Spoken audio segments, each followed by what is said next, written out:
Amigos do Na Área do Esporte, salve! Aqui estamos nós para atualizar as informações das coisas do desporto da nossa aldeia. Final de campeonato paranaense para o Maringá Futebol Clube, jogou diante do Atlético na capital do estado a segunda partida das semifinais, perdeu por 1-0, fez um bom jogo.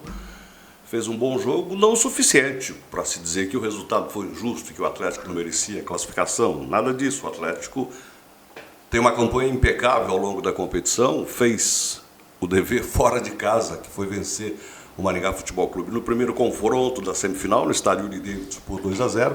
No jogo de volta, quando se esperava que o Maringá Futebol Clube fosse todo ofensivo e partisse para cima do time atleticano na busca dos 2 gols, dos quais necessitava para levar a decisão para os pênaltis, ou de 3 improváveis 3 gols que lhe daria a classificação, o técnico Jorge Castilho adotou uma estratégia que me surpreendeu. Ele jogou pela primeira vez em toda a temporada com 3 zagueiros. Ele já tinha o Wesley e o Vilar como titulares. Ele precisava de um meio-campista, né, por conta da ausência do Denone.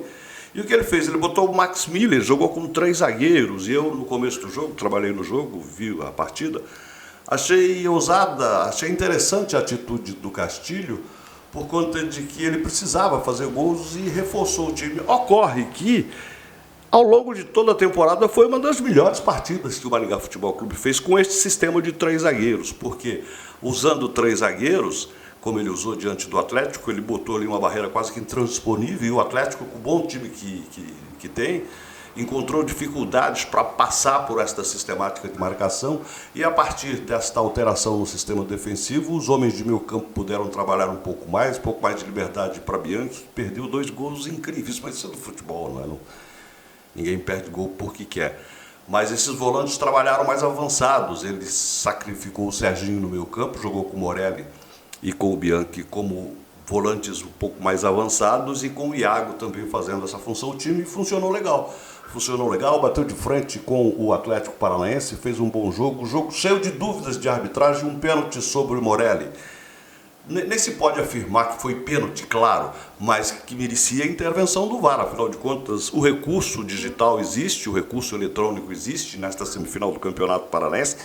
Foi usado no primeiro jogo, no confronto entre Atlético e Maringá Futebol Clube. Lembrem-se o pênalti sobre o Vitor Roque, o árbitro convocou a intervenção do VAR, e o árbitro não tinha dado o pênalti, através do VAR o pênalti foi concedido. Este VAR também poderia ter sido consultado. Pode até que o VAR determinasse a não marcação da penalidade, mas o fato é que o lance exigia a intervenção do VAR e isso não aconteceu. O Maringá foi prejudicado aí então. E depois de uma segunda situação, já na segunda etapa, quando o jogador do Maringá faz um cruzamento, o assistente afirma que a bola saiu. No vídeo, na televisão, quem acompanhava pela televisão não pôde ver isso, quem estava no estádio muito menos.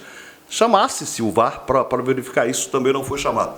2 gols que o Maringá Futebol Clube deixou de fazer em função desta, não digo mal intencionada, mas pelo menos equivocada atuação da arbitragem. Depois o Maringá criou outras possibilidades, né? O Bianchi, como disse, teve 2 oportunidades, o próprio Morelli teve, enfim. O Maringá fez um bom jogo, mas perdeu, e isso é do jogo, faz parte, não é?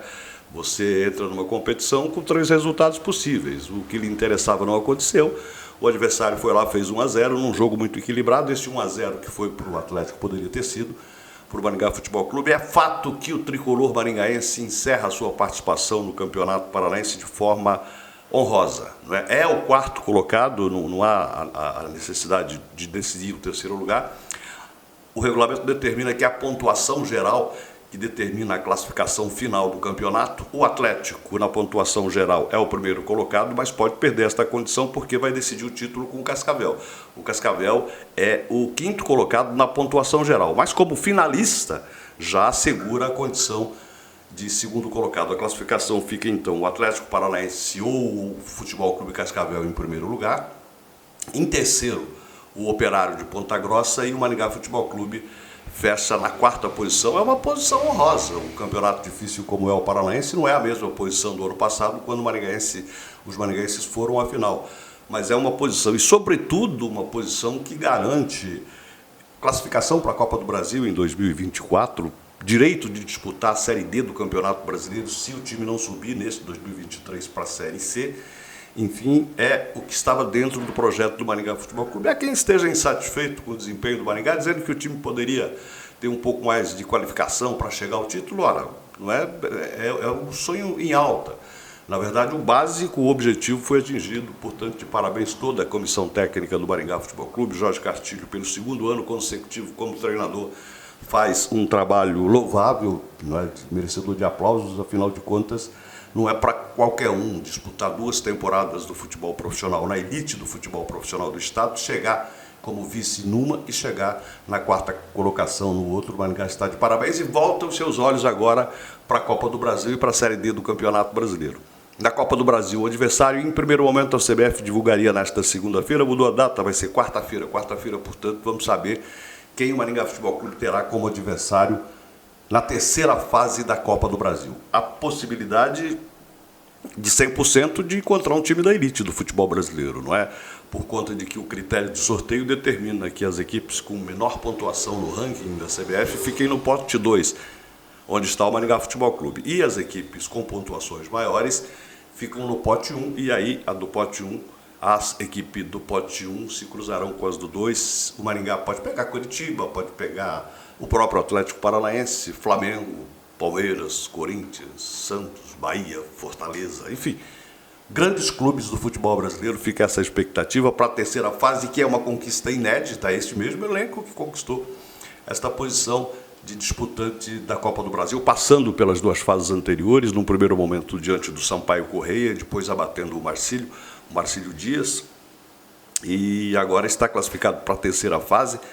No caso de passar, aí vai para as 8avas de final da Copa do Brasil, que é o sonho do mais otimista torcedor maringaense. Isso pode acontecer, porque não serão os jogos, serão 2 partidas. A primeira, não há, eu até cheguei a dizer aqui que o time de melhor ranking jogaria a primeira na casa do adversário. Não é isso. A CBF vai sortear também um mando de jogos.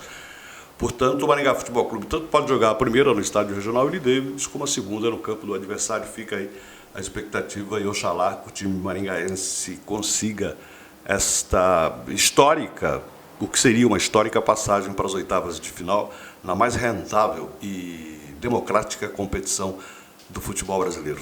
É isso, um abraço a todos, obrigado pela atenção.